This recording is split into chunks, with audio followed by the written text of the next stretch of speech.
In this tutorial, I'm going to be showing you another way of setting up a waiting list funnel, this time directly from your homepage. So here we are. I've set up a homepage, Learn to Cook with Martin, and we are in the editor. So what I'm going to do straight away is I'm going to set up a new form because we need to capture their details.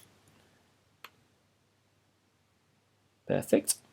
I know what I'm going to be doing and when exactly I'm going to be launching it. So then I'll add a countdown timer. And lastly, I'm going to add some text. Okay, so I'm going to remove this placeholder. So I know if I'm going to be launching a new lesson, which is going to be teaching people how to cook the perfect roast.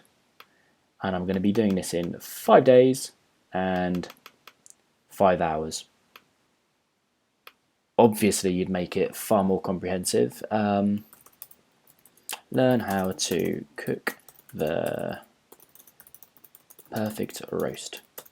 Okay, and I'm going to be launching this in 5 days, 4 hours and 59 minutes. The form has been populated, name and email.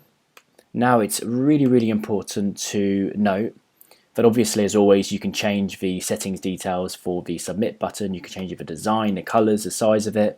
But what's really important here is we're going to be capturing their name and email addresses. So you either need to be adding them to an existing email list, you need to be adding them to an existing funnel, or you need to be setting up an entirely new email list. Okay. You can do this, you can achieve this via going to email broadcasts, which are here, and then going to email lists and then creating a new list.